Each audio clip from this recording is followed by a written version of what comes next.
Now I've got a fun little bug for you today, folks. It's a pretty standard, fairly typical all-purpose nymph. An hour ago it didn't have a name. I pretty much just came up with it. Now it's not a real novel pattern. There are hundreds of patterns out there similar to this, and I don't even know what my inspiration was, but I'm sure I saw one that looks sort of like this somewhere before. But it does have two kind of unique traits to it. The body is an ice dub. It's a pink and a green mix, so it looks kind of like a rainbow. And then for the Wingcase, that's pretty much a hotspot. It's red duck with a little bit of UV resin over it. So it's not a hard tie, but I think it looks kind of cool. And since I haven't given out a hat in a couple weeks, let's make this one a Name the Fly contest. And if you're new here, how that works, just watch the video, leave a comment with what you think we should call that. I'll pick the top 4, we'll put it up for a vote out there, and then the winner, I will send you a hat or a toboggan. I've got 2 embroidered toboggans. We got a brown and then a blue and gray, which kind of like the blue and gray a little bit better, or just an embroidered Savage Flies hat. Now, one other note on this, how I announce the winners to these little contests is I will reply to your comment and say, hey, congratulations, this name won, and then I'll make a community post, which I don't think anybody ever looks at those. So for this one, well, I will do those 2 things, but I will also try to remember to announce the winner in the next tying video. So if you leave a comment, you want to play, make sure you watch the next video as well. Now, one last note before I get into the tie. If there's one thing a new tyer could learn from this video is there's nothing wrong with experimenting, playing around. That's one of the most fun things we can do at the bench. Just coming up with something crazy and unique, taking it out of the water and seeing if it works for you. And that's pretty much what I did here. So let's tie this little experimental bug. So there it is in the vise, my as yet to be named all-purpose nymph with shiny red hotspot.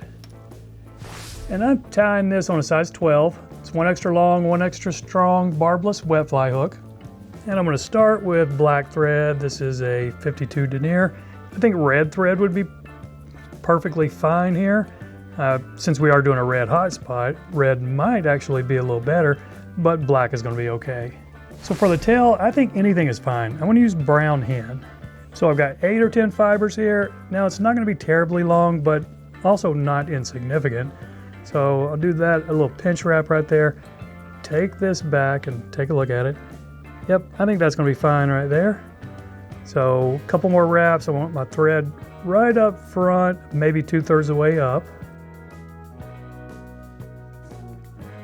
Now I'm going to catch in my rib. This is a red incised Brassie.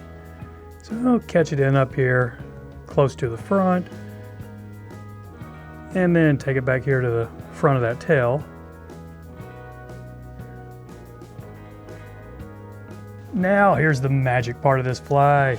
Got some light olive, light green ice dub, and I'm going to mix it with some pink sow scud. See that right there?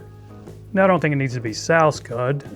If I had pink and ice dub, I would have just mixed some green and pink right here. I think that's going to give us the cool little rainbow effect. So let's put a good bit of wax on here.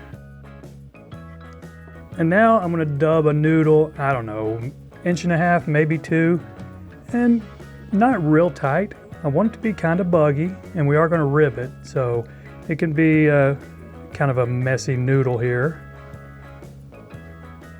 All right, I think that is messy enough. So let's do some wraps right here.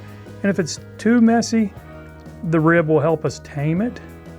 But also, if it's pretty tight, we might end up, picking some of this out anyway.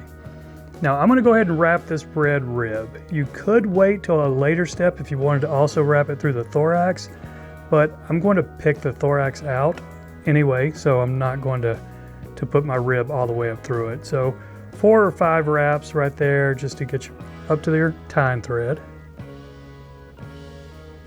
And this is a Brassie, so it's kind of thick. Several wraps to secure it before you helicopter it off.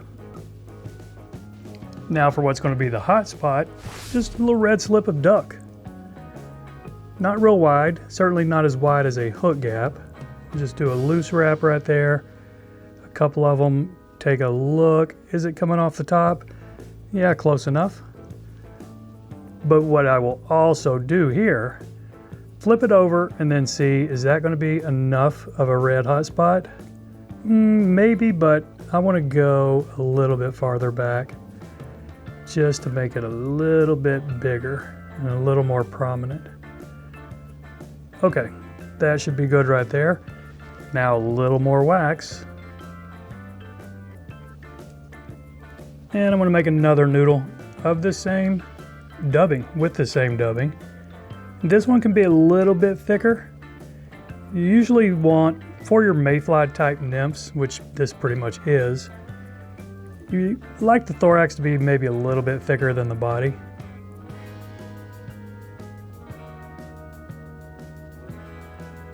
And that is, plus we're going to pick a little bit of it out anyway. So kind of a buggy mess right now, and that's fine. It's going to be a little bit of a buggy mess even when we're done. Okay, so now we're ready to wrap this wing case over.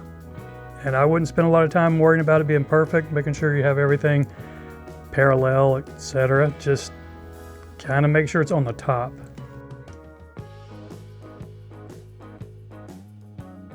And that's pretty much on the top.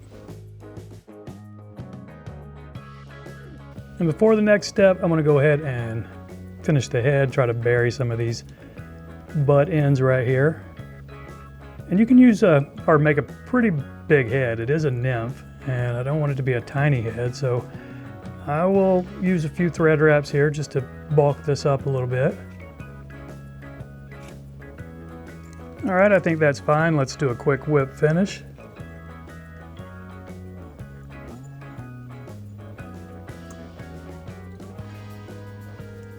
Now this is pretty fuzzy already. We might want to pick it out even more. It's kind of up to you.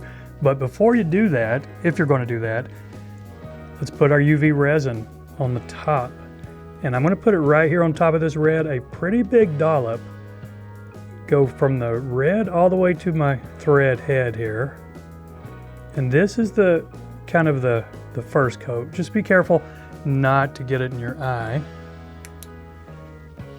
Now we'll harden this up, and on some of these I've done today, I've ended up putting 2 drops on there. It just depends on how big it gets, because sometimes that first drop will wick down into the duck, and if it does and gets pretty low on you, you can just always go back and put another drop. And this one, I think we're fine. I don't really want it to be a whole lot bigger than that. And this one is pretty much buggy enough, but if you want it to be a little bit buggier, just grab your Velcro or some kind of dubbing brush and do a couple of quick, scrapes on it right there. And now we got a pretty buggy, fuzzy nymph. And I wouldn't say that these are necessarily legs, but they are going to give it just enough life to, make this thing look more alive.